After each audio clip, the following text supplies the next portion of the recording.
Buenas tardes, agradecemos que nos acompañen el día de hoy. Hoy nos acompaña uno de nuestros especialistas, Edgar Jiménez. Por favor, preséntate con tus credenciales. ¿Qué tal? Pues muchas gracias, Edgar. Pues saludos a todos. Mi nombre es Edgar Jiménez Hernández. Soy del equipo de Psicología Integral y pues bueno, también otro tipo de cuestiones o actividades que realizo aparte de ser terapeuta, pues me encargo mucho de la cuestión de la academia. Soy docente en la UNAM.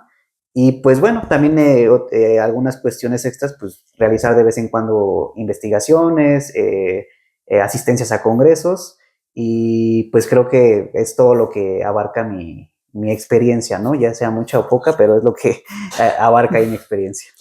Tú estás ahorita como profesor en la FE Zaragoza, ¿no? Sí, sí, estoy como profesor ahí en la Facultad de Estudios Superiores Zaragoza de la UNAM. Ujú. Ahí tengo el gusto de ser docente de la carrera de nutriología y de la carrera de psicología. Ok. Oye, aprovechando que estás en la parte de nutrología, ¿se toma en cuenta la salud mental en nutrología o no? ¿Cómo se ve desde ahí la salud mental? Bueno, pues creo que desde las carreras, ¿no? Que tienen que ver con nutrición, este plan de estudios, si nos metemos un poquito a lo que es ahí en FE Zaragoza, el plan de estudios de la FE Zaragoza contempla mucho lo que viene siendo la salud mental y cómo estos factores a nivel tal vez, o estos aspectos a nivel psicológico, repercuten en el cómo te alimentas. Creo que es una de las carreras dentro de México que abarca mucho el tema de la salud mental y cómo esta va a repercutir en la forma en la que un organismo, no hablemos ahorita en específico de ser humano, pero cómo un organismo se podría alimentar, ¿no? Entonces, sí, para la carrera de nutriología en específico de ahí, sí se toma en consideración mucho el tema de salud mental. Y que obviamente, pues para nosotros como psicólogos, es muy importante conocer cómo es la alimentación de acuerdo a determinadas cuestiones ahí emocionales, ¿no? Psicoafectivas. Entonces, claro que sí, el tema de la salud mental es interesante y también es algo que le debe de atañir al nutriólogo. Ok, pues sí, de hecho, el tema de hoy, ¿no?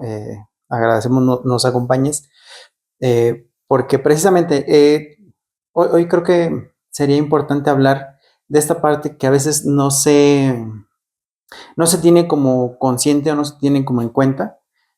Cuando se habla de salud mental, muchas veces nada más nos enfocamos como en la cuestión de ansiedad, depresión, como ciertos trastornos que están como muy no sé si en moda, ¿no? Pero ya hay más personas que lo conocen, ¿no? Pero también esta parte de la salud mental, desde la alimentación, ¿no? Eh, Creo que hay muchos, o más bien a mí me gustaría empezar desde esta parte de los mitos y realidades que hay alrededor de estos, que muchas veces hay como ciertos estigmas, pero también hay muchas cosas que son reales, ¿no? Que eh, lo vemos, por ejemplo, ya sean personas famosas, ahora youtubers, ¿no? Un caso muy sonado es el de Dana Paola, ¿no? Siempre está como esta parte de su imagen y entonces alrededor de ella hay ciertas situaciones de algún trastorno alimenticio, ¿no? Entonces, bueno, me gustaría, ¿no? Aprovechando tu expertise en esto, ir como deshojando, limpiando de muchas cosas que pueden ser o que no pueden ser, y de qué forma, que muchos son papás, ¿no? Y que nos ven, de qué forma puedo darme cuenta que sí podría tener como un cierto riesgo de una conducta de una de mis hijas, uno de mis hijos, qué cosas no. Platícanos desde lo general, cómo es esta parte de los trastornos alimenticios. Ok, sí, muy bien. Bueno, de hecho, claro que abundan mucho lo que viene siendo ciertos mitos y realidades respecto a la alimentación en general, ¿no? No enfocándolo todavía ahorita en trastornos de la conducta alimentaria o en conductas alimentarias de riesgo, que en un momento me gustaría hacer una diferenciación en ello. Claro que existen muchos mitos y realidades. Y creo que una de las principales variables o de los principales aspectos de los que se debería de preocupar el padre, ¿no? O los padres de familia, si esto va enfocado mucho a los padres, es la influencia de las redes sociales. Se ha encontrado mucho la relación entre redes sociales y el inicio de una conducta alimentaria de riesgo, de una problemática en la alimentación. Porque pues, sabemos bien en la actualidad que hay un sinfín de información en redes sociales que pueden ser falaces, ¿no? Pueden ser mentira. Como tú y yo bien lo mencionas, ese tipo de autoridades que se les da ese título de ser autoridades cuando tal vez no lo son y no tienen el conocimiento de cómo recetar alguna dieta o de cómo recomendar algún tipo de ejercicio, pueden terminar resultando siendo factores ¿De riesgo? dañinos para ciertas personas o ciertos adolescentes que los están viendo con ese tipo de autoridad, ¿no? Entonces, ese sería una principal variable o un principal aspecto a cuidar por parte de los padres. Creo que ese es uno. El siguiente es también el tipo de crianza, ¿no? Muchas veces los padres suelen criar de una manera un poquito complicada en el aspecto de inclusive hacer ver el alimento como un premio o un castigo. Y entonces si se trabaja el alimento como un premio o un castigo para el niño, para el adolescente, la relación de ese adolescente o ese niño a largo plazo va a ser complicada, ¿no? Si para ti un premio es de decirle a tu hijo, pues si te alimentas sanamente, al final puedes consumir determinados tipos de alimentos chatarra, como se le menciona coloquialmente, pero de una manera técnica se les llama alimentos ultraprocesados. Le estás haciendo creer que el alimento ultraprocesado es malo. Y puede ser malo, pero todo tiene que ver en la medida en la que uno ingiere ese alimento. Entonces, usar como los alimentos como un premio o un castigo, de vez en cuando, como práctica de crianza, podría resultar un daño y un factor que sea predisponente para que el adolescente o el niño pues pueda salir un poco afectado. Y ahora sí, genere ese trastorno de la conducta alimentaria del que tanto estamos hablando, ¿no? Entonces, mitos y realidades allá hay muchos. Las redes sociales, ¿no? Puede plantearte muchos mitos y realidades de acuerdo a los influencers. Las prácticas de crianza pueden ser ahí un factor importante en el que si el padre no está muy bien informado y no hay una educación nutricional adecuada hacia el niño, pues puede generarle daños. Entonces, el factor educativo también es muy importante para saber cómo va a ser a futuro esa relación con la alimentación. Ahorita mencionaste algo y que me gustaría no dejarlo pasar, ¿no? Que hay esta parte de trastornos de la conducta alimentaria y Conductas alimentarias de riesgo. De manera muy breve, ¿cuál es, por qué de una forma o por qué de otra? Porque muchos nada más nos encasillamos en un trastorno, ¿no? Pero ¿cuál podría ser la diferencia? Podríamos verlo como un continuo, ¿no? La conducta alimentaria de riesgo, o inclusive me podría ir más atrás de la conducta alimentaria de riesgo. Una conducta alimentaria es todo lo que un organismo hace o todo lo que un sujeto, una persona hace, un adolescente, un niño hace para elegir determinado tipo de alimentación, ¿no? Esa es la conducta alimentaria. Y esa conducta alimentaria va a estar, obviamente, moldeada por aspectos sociales, psicológicos, culturales, económicos. Si con el paso del desarrollo de ese individuo, de ese niño, de ese adolescente, llega a haber ciertos aspectos complicados, te puedo poner un ejemplo ahorita social, ¿no? Entra ese sujeto, ese niño entra a la secundaria y empieza a haber burlas hacia su imagen, ¿no? Empieza a haber presión hacia cómo se alimenta, ¿no? En casa le dicen, oye, ¿por qué comiste demasiado? Oye, estás comiendo mucho, ¿no? Ese tipo de factores pueden generar que se empiecen a dar conductas alimentarias de riesgo. Ese niño o ese sujeto que está recibiendo críticas constantes puede empezar a tomar alguna serie de dietas complicadas, ¿no? Que pueden ser muy restrictivas y pueden empezar a generarle problemáticas. Puede empezar inclusive a tener problemáticas ahí de usar laxantes, de usar diuréticos, de usar otro tipo de cuestiones y que vienen siendo ciertos rasgos de conducta o ciertas conductas que son la antesala al trastorno de conducta alimentaria. La conducta alimentaria de riesgo, como se le llama en ciencias de la salud, es el pródomo, ¿no? Es ese antesala para llegar al trastorno de la conducta alimentaria.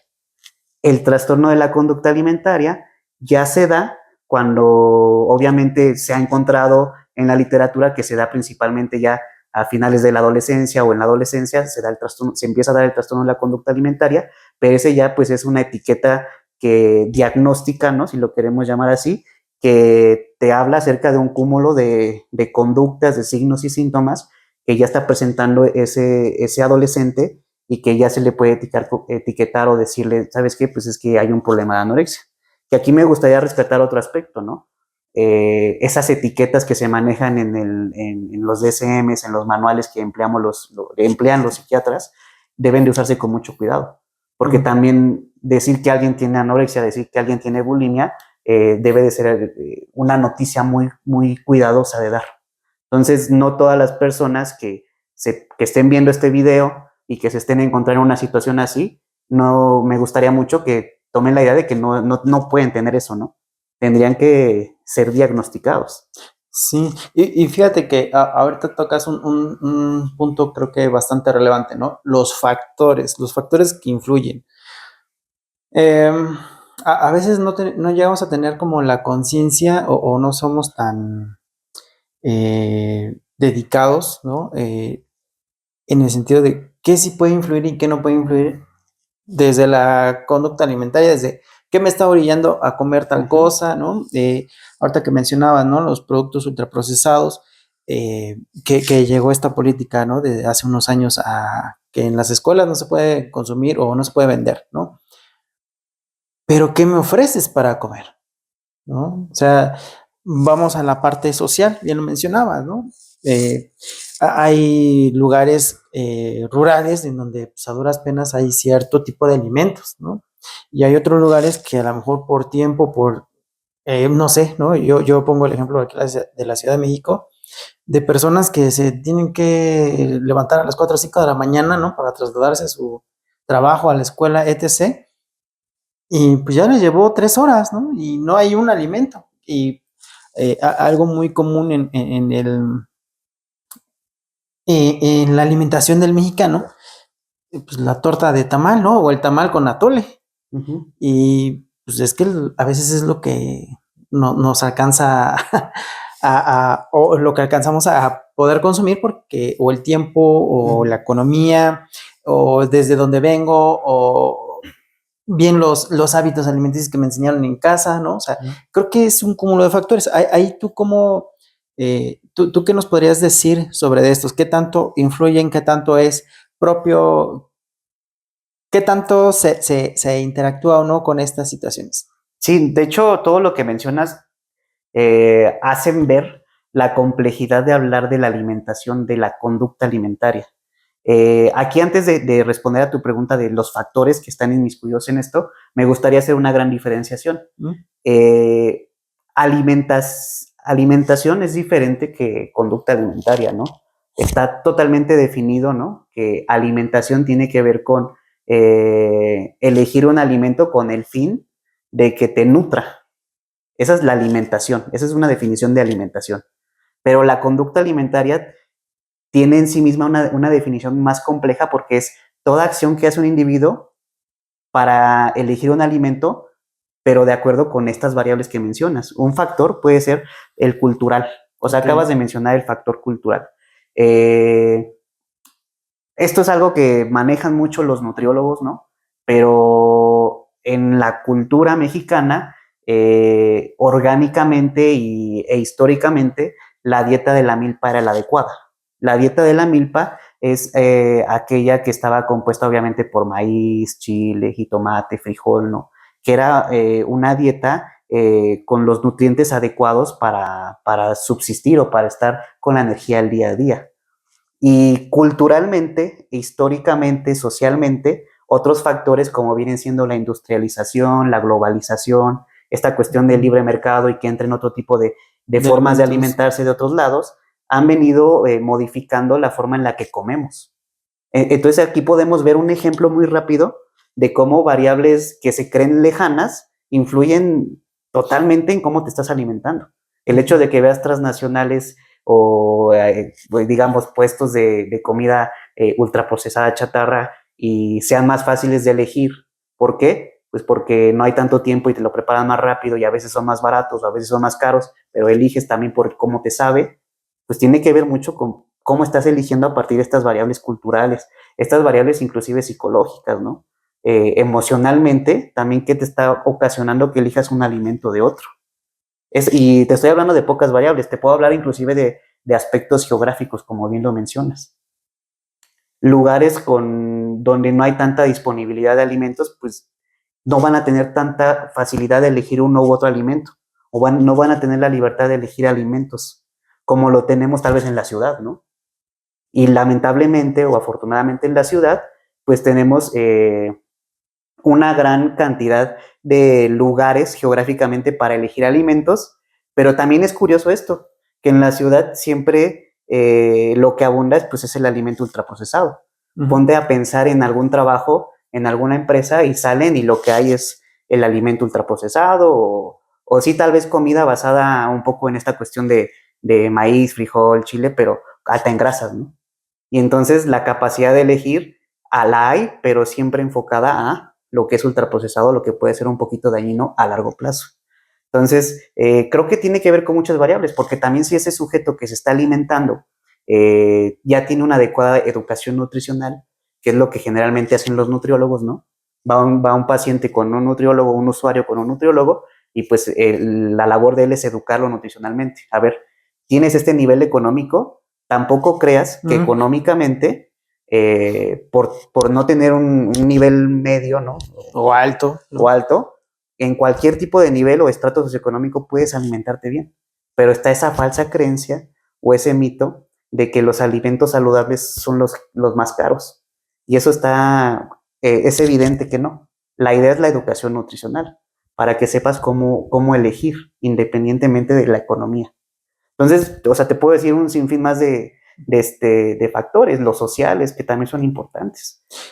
Que, por ejemplo, aquí también entra mucho, sí, la cuestión económica, ¿no? Bien lo mencionas, a veces tenemos esta creencia de, es que pues, yo no tengo para irme a la fondita, al restaurante.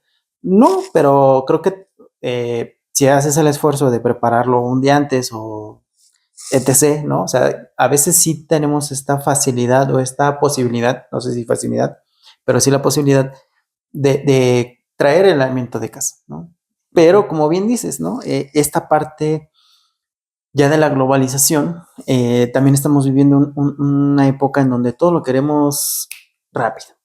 Ya, ¿no? Antes al menos era, no, pues es que tienes que caminar 2 calles para llegar al lugar y ahora no, ahora agarras un dispositivo, pides comida y precisamente en su mayoría son alimentos ultraprocesados que puedes pedir la pizza, la hamburguesa, etc. Y pues ya ni siquiera la necesidad de salir, ¿no?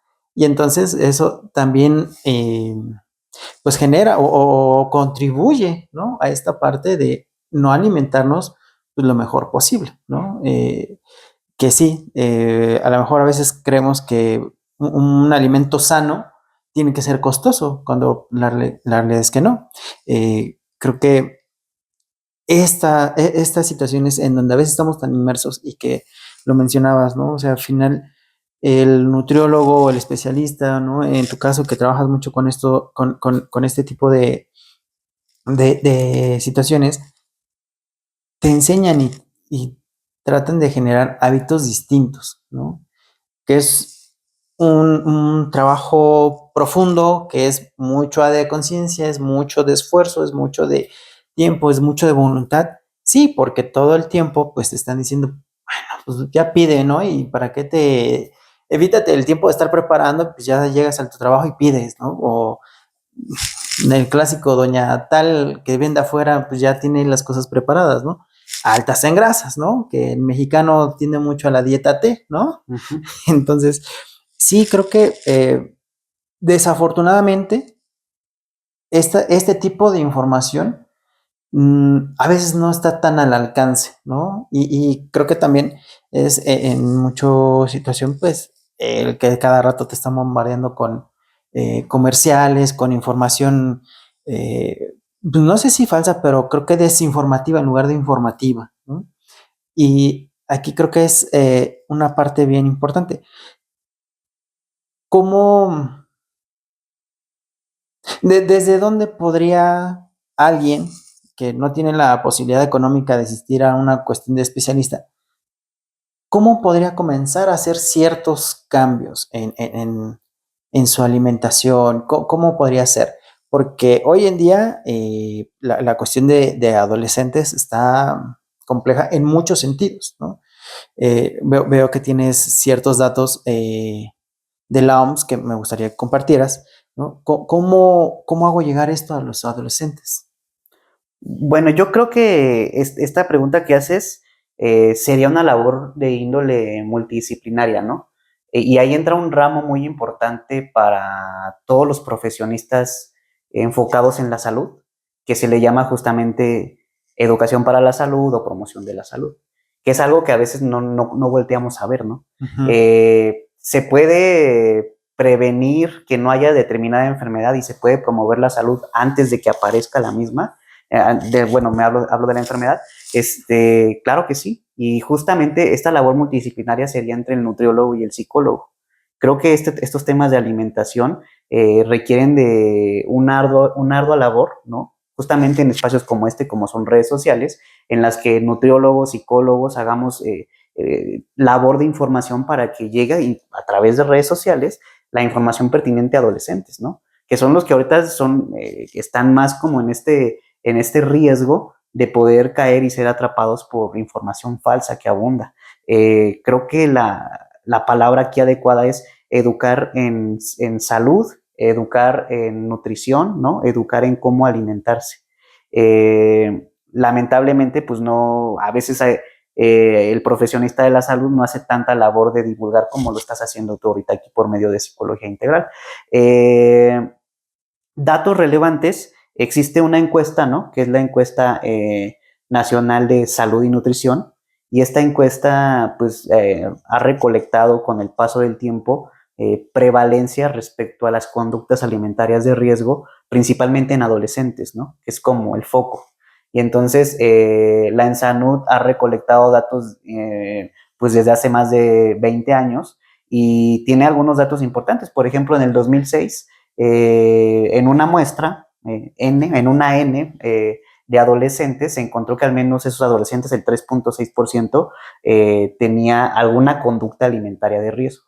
Y por conducta alimentaria de riesgo me refiero a preocupación por engordar, ¿no? Preocupación por el qué dirán, ¿no? Esas conductas alimentarias de riesgo, no tener control sobre lo que se alimentan, que es lo que se le llama a veces el atracón, ¿no? Entonces la ENSANUD pregunta con un instrumento especializado, que es el cuestionario breve de conductas alimentarias de riesgo. En el 2006, apenas el 3.9% de esos adolescentes presentaba una conducta alimentaria de riesgo, pero para el 2018, el 7.3% de adolescentes, o sea, sí Casi se duplicó. entonces, el 7.3% de adolescentes ya estaba presentando una conducta alimentaria de riesgo. Una de las últimas encuestas que realizó, que fue en el 2022, bajó un poco, ¿no? Que fue al 6.6%, de adolescentes, 6.6% de adolescentes que presentaban hay una situación de riesgo en cuanto a su alimentación. ¿De qué nos habla esto? Pues de que se está volviendo, ¿no? O que podría ser, hay o ya lo es, ¿no? Me atrevería a decir, un problema ahí de salud, ¿no? Y que tendría que revertirse. ¿A través de qué herramientas? Pues de herramientas como lo viene siendo la promoción de la salud, que a veces no las tomamos muy en cuenta, que a veces no las volteamos a ver tanto. Pero justamente lo que hacemos ahorita por este live, pues es promocionar salud, que los padres o que el mismo adolescente que esté viendo esto, pues que se vaya enterando y que si está teniendo alguna situación, eh, lo haga referente a los padres, o si ya es un mayor de edad, pues que acuda a un tipo de atención, porque la idea es que se vaya trabajando todo este tipo de cuestiones. Sí, porque fíjate, ahorita tú que lo mencionas ya con datos duros, ¿no? Si lo llevamos a una cuestión más macro, no estamos hablando solamente de si come bien o no, sino ya todo lo que implica, ¿no? Cuestiones de salud física, emocional, esto implica en el trabajo, en la sociedad, en la escuela, o sea, pareciera ser que es como una bola de nieve, ¿no? En donde a esto le agregamos si tenemos antecedentes o ancestros, familiares, ¿no? De que tengan cuestiones de diabetes, hipertensión o alguna otra cuestión de salud física y que nuestra alimentación no sea la adecuada, pues claro que puede detonar esa parte, ¿no? Que de hecho no tengo el dato correcto, pero hoy en día la cuestión de diabetes en adolescentes y en niños ha estado aumentando, ¿no? Que mucho tiene que ver con la forma y de, como bien lo mencionas, ¿no? Las conductas de alimentación para, para que esto detone, ¿no? Y que sí, entendemos que hoy en día hay muchas cosas que en lugar de favorecernos, pareciera ser que está en contra, ¿no? Recientemente veía un post en redes sociales en donde entrevistan a una persona, ¿no? Eh, creo que le preguntaban qué tiempo se hacía o si convivía con su familia, no recuerdo exactamente la pregunta, pero tuvo mucho impacto porque él decía, pues es que cuando salgo mi familia está durmiendo y cuando regreso mi familia está durmiendo, ¿no? Y esto dirían, bueno, ¿y qué tiene que ver con la alimentación, no? Pues claro que tiene que ver mucho, ¿no? O sea, ¿en qué momento se alimenta esa persona? ¿En qué momento hay esta parte de un cuidado hacia con el hijo? ¿En qué momento hay esta parte de la interacción de ver si mi hijo se está alimentando o no? A lo mejor yo le puedo dejar los 100, 50, 200 pesos para que coma lo mejor posible, pero ¿cómo puedo supervisar o no que se está alimentando bien? O sea, creo que, o sea, estos datos que das desde mi punto de vista, son bastante alarmantes porque no son 3 o 6 niños, ¿no? O sea, eso lo multiplicamos por millones y es una cifra que asusta. Bueno, en lo personal, hablo desde lo personal, yo tengo hijos, ¿no? Y estaría complicado verme en una situación de esas, ¿no? En donde mi hijo o uno de los dos tenga una situación complicada en la cuestión de alimentación y todo esto y todo lo que podría derivar de ello, ¿no? Entonces no es como solamente un dato, o sea, sí, sí creo que poner en contexto este dato es la parte en donde dices, bueno, y ahora eh, como papá, ¿tú qué me podrías recomendar? Entendiendo que a lo mejor no tengo mucho conocimiento en el tema, ¿tú qué me podrías recomendar precisamente para que a lo mejor uno de mis hijos o mis hijos no entren en ese porcentaje, en ese dato? Bueno, híjole, aquí podríamos empezar a abarcar un tema importante que viene siendo esa cuestión etiológica, se le llama así, o que antecede a que ocurra el problema del trastorno de la conducta alimentaria. Justamente hay un modelo, ¿no? Que se le llama un modelo explicativo de por qué se da un trastorno de la conducta alimentaria.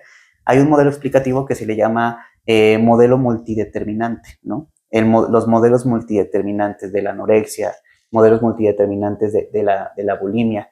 Y justamente estos modelos te explican de factores predisponentes, ¿no? Precipitantes y perpetuantes. Esta diferenciación del modelo de predisponentes, precipitantes y perpetuantes te habla acerca de qué te predispone a tener un problema, un trastorno de la conducta alimentaria. Se ha encontrado pues que la índole familiar es muy importante. Vivir en un círculo familiar en donde el cual sea muy disfuncional, Ujú. Ha relacionado mucho en que en un futuro haya un problema alimenticio. De hecho, en el problema de la anorexia nerviosa, ¿no? Se ha encontrado que uno de los factores predisponentes es la disfunción familiar. También podemos hablar inclusive de antecedentes heredofamiliares. Estos antecedentes heredofamiliares puede ser que inclusive si uno de los padres tuvo obviamente alguna situación parecida, ¿no? De algún problema alimenticio o si tuvo algún problema afectivo como depresión, ansiedad, también es algo que te predispone a que puedas presentar un problema de la conducta alimentaria. Obviamente cuestiones genéticas, biológicas, que tal vez no nos vamos a enfocar tanto, ¿no? Pero esos son factores que te predisponen. Y luego los factores precipitantes, y que se enfocan mucho, este modelo se enfoca mucho en adolescentes, ¿no? los factores precipitantes pueden ser un evento traumático. Y con eventos traumáticos te puedo hablar de algo que también es preocupante. Las secundarias, las burlas, la mayoría de niños y adolescentes, como lo has mencionado, con problemas de sobrepeso, ¿no? En población mexicana.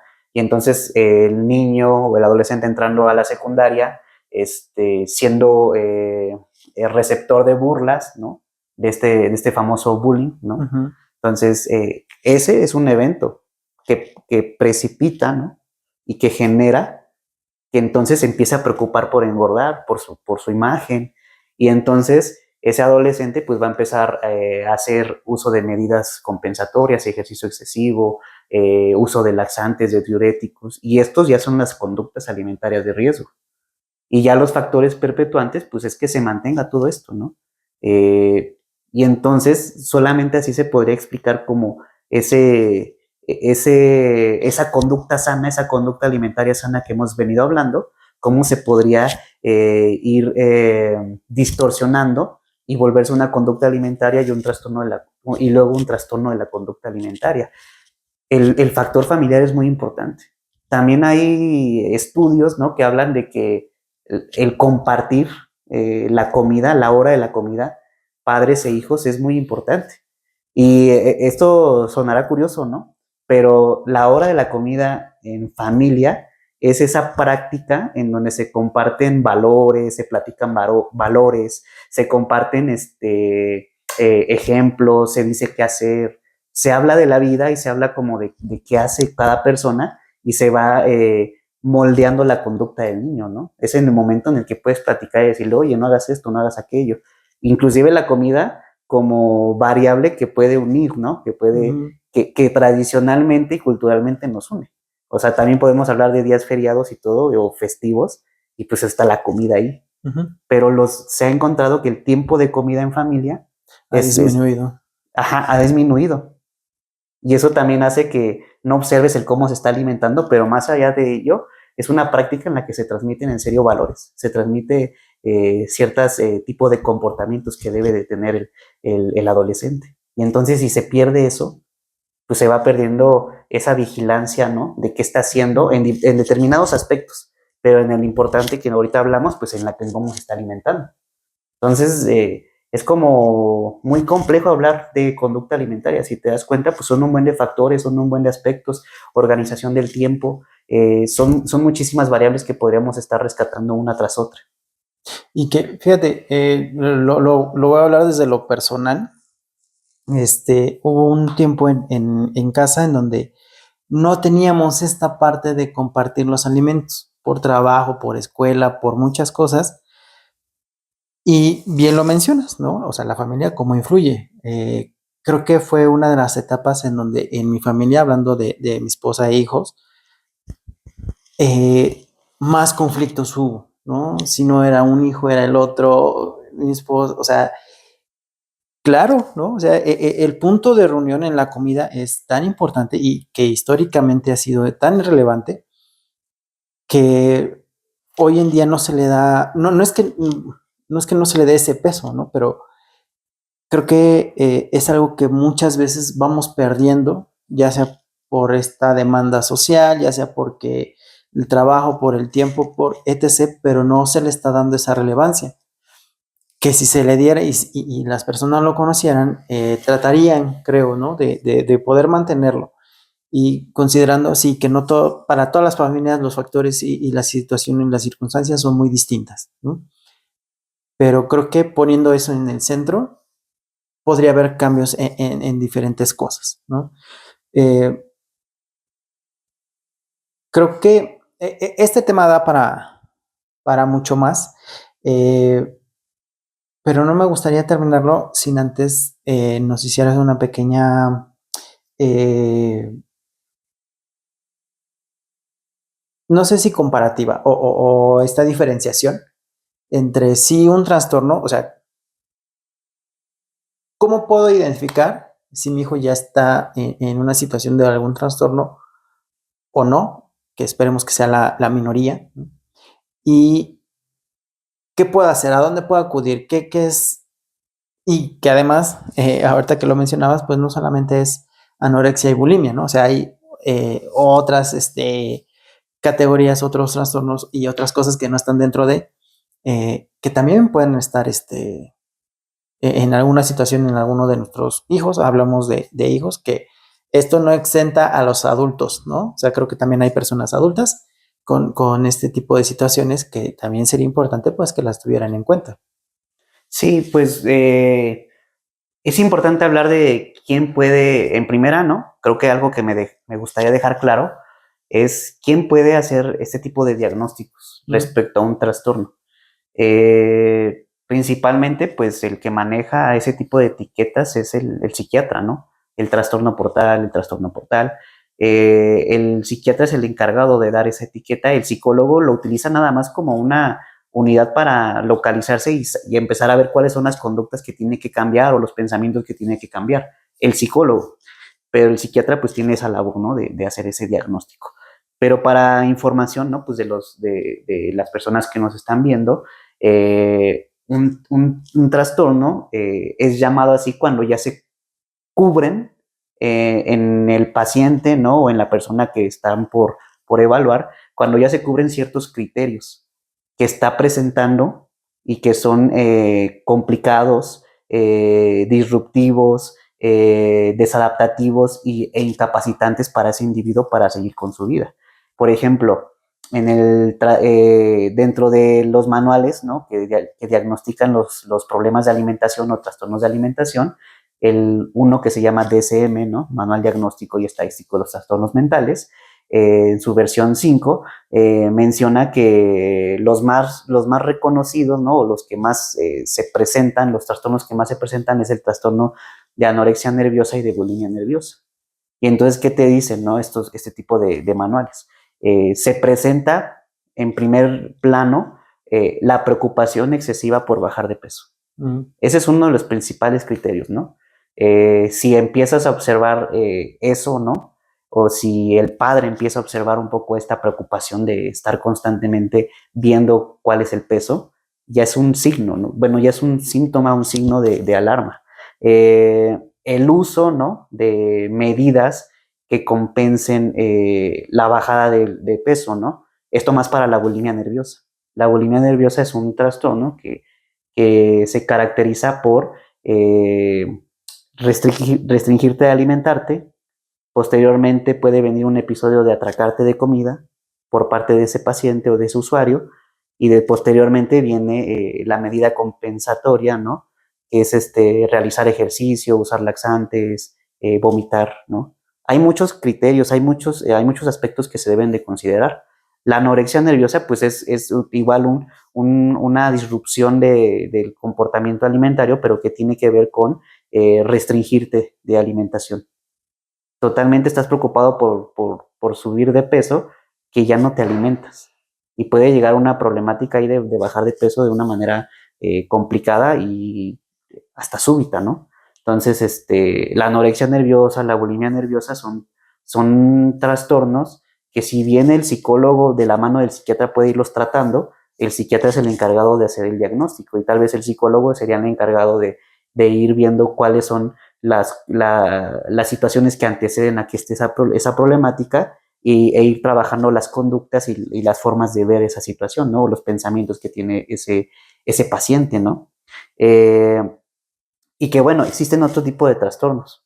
El DSM reconoce la anorexia nerviosa, la bulimia nerviosa, el trastorno por atracón, ¿no? Que tiene que ver con esos episodios en los que hay una ingesta de alimento excesiva en un corto periodo de tiempo. Y hay otros trastornos que menciona muy brevemente el DSM y que algunos no están, pero que se han estado investigando, ¿no? Por ejemplo, el PICA, ¿no? Así se llama.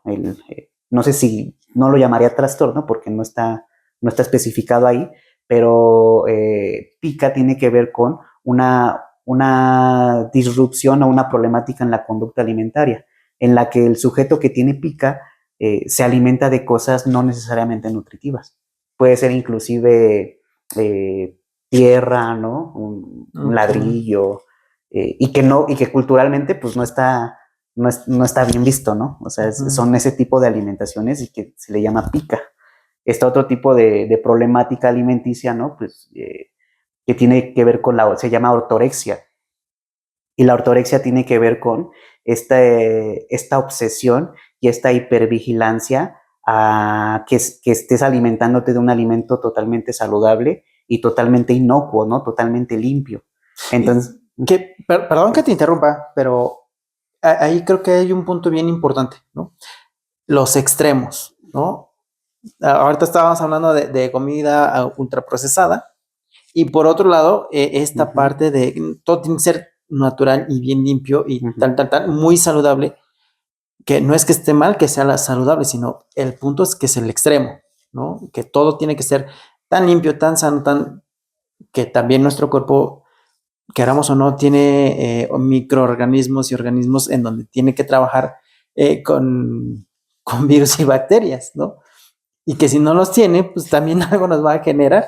Entonces, creo que ahí estás tocando un punto bien importante, ¿no? Irnos a los extremos, sí. ¿no? O sea, ahí claro que yo lo comparto muchas veces con mis consultantes. Los extremos no son lo más sano, ¿no? O sea, no es irnos a un lado, sino tratar de estar lo más equilibrados posibles a nuestra posibilidad, a nuestro tiempo, a nuestra economía, a muchas cosas, ¿no? Porque, pues sí, a mí me gustaría poder estar a las 3 de la tarde sentado comiendo, bla, bla. A veces no se puede, ¿no? Pero que sí puedo, y si no son 5 veces a la semana, pues al menos trato de que sean 3, ¿no? Y a lo mejor el fin de semana, aunque nos gusta, ¿no? Salir a la plaza, etc., bueno, saben que mínimo el desayuno en casa y a lo mejor posteriormente, bueno, ya hacemos otro tipo de actividades, ¿no? La interacción familiar, ¿no? Como bien lo mencionabas. Pero espero más adelante nos permitas otra charla en donde ya haya más cuestiones en específico, cómo tratarlos, ¿no? Porque, bueno, me gustaría que mencionaras desde qué enfoque tú trabajas y por qué desde ese enfoque, ¿no? Y no sé si puedas dar una breve semblanza de eso. Sí, sin problema. Me voy a ir súper rápido con esto. Híjole, eso de los extremos, ¿no? Ortorexia es una hipervigilancia y entonces resulta hasta incapacitante para ese sujeto no poder alimentarse porque no está tan seguro de qué tan limpio está y todo eso. O sea, hasta qué extremo lleva. Nada más mencionar rápidamente otro tipo de problemáticas, ¿no? El síndrome del comedor nocturno, que ese sí lo contempla el DSM, no tan ampliamente, pero pues este tipo de usuarios, bueno, de personas, de sujetos que se dan estos atracones en la noche, ¿no? Y que tiene ahí una explicación también interesante y que podríamos hablar más adelante de ello. Y bueno, respecto a cómo se trata, eso creo que es también algo que como dices, nos podría dar para más plática, ¿no? Pero voy a hablar un poquito de manera general de qué tipos de enfoques se usan, ¿no? Y en el que yo me enfoco, ¿no? En el que yo me dedico, pero existe como ahí cierta evidencia, cierto respaldo de que para principalmente el problema de bulimia, para el problema de anorexia, existe un enfoque que se llama cognitivo-conductual y que ayuda demasiado, ¿no? Porque este enfoque intenta modificar pensamientos que a veces son muy complicados en la persona que tiene anorexia o bulimia porque no se permite, se restringe. Entonces le preguntas, ¿no? ¿Por qué te estás restringiendo? Es que si como voy a subir inmediatamente de peso, entonces, oye, pues no es tan lineal, ¿no? Y entonces empiezas a trabajar con ellos desde el pensamiento para ver si se modifica un poquito la conducta, ¿no? Que ahí va a haber algunos que manejen un enfoque más conductual y van a decir, pues es conducta encubierta y todo, pero pues ya son otros temas. Y son cosas muy especializadas. Ajá, ¿no? Y pero también se ha encontrado, por ejemplo, el enfoque sistémico. El enfoque sistémico es muy importante para tratar la disfunción familiar del paciente con anorexia o bulimia, ¿no? Porque como te decía, está ya totalmente documentado que la disfunción familiar es un factor predisponente de anorexia o bulimia. Entonces, ahí está el enfoque sistémico ampliamente respaldado para ese tipo de intervención familiar Y desde lo nutricio, desde el nutriólogo, que obviamente este es un trabajo del nutriólogo y del psicólogo, o sea, va muy de la mano. El nutriólogo trabaja con el psicólogo, pues ya enfocado principalmente en educar, reeducar al paciente con un problema alimenticio para que mejore la relación de este con la alimentación. Lo reeduca en cuestión de explicarle por qué podría alimentarse de esta manera, de otra manera, y que no es tan malo de vez en cuando comer un alimento ultraprocesado, ¿no? Te lo puedes permitir siempre y cuando tengas tú un buen seguimiento y todo, ¿no? Entonces, el nutriólogo trabaja mucho esta cuestión de la reeducación de la relación que tiene la persona con la alimentación. Es un tratamiento integral, o sea, tendría que haber un tratamiento integral. Por ejemplo, ya por último, ya para ir cerrando, pues se me había olvidado mencionar el problema de vigorexia, que es otro ahí con trastorno, creo que no está tan considerado como dentro de los trastornos, pero este problema de vigorexia habla inclusive acerca de una perturbación o una digamos, una problemática en la forma en cómo se ve a sí mismo una persona, ¿no? Es como se le llama síndrome de dismorfia corporal o dismorfia muscular, dependiendo sea el caso, pero el sujeto podrá estar muy bien, ¿no? Digamos, sin caer también en estos parámetros de la belleza y todo, pero ajá, esos estándares, podrá estar bien, ¿no? Podrá estar en su peso, podrá estar inclusive un poco musculoso y todo, pero esa persona se sigue viendo como gorda, ¿no? Se sigue viendo como, híjole, también esto de decir la etiqueta de gordo es complicado, ¿no? De verlo con un alto nivel de grasa corporal, él se percibe así. Y entonces no se siente a gusto y entonces empieza el ejercicio excesivo y las dietas restrictivas o las dietas muy exigentes. Y entonces la persona con vigorexia tiene esta problemática, ¿no? Y tiene que ver con una alteración en cómo se percibe. Entonces ahí hay un buen de temas que podríamos ir hablándolos ya muy en específico, ¿no? Si se permite para otra plática y otra vuelta, ¿no? Aquí a Psicología Integral, con gusto lo haremos.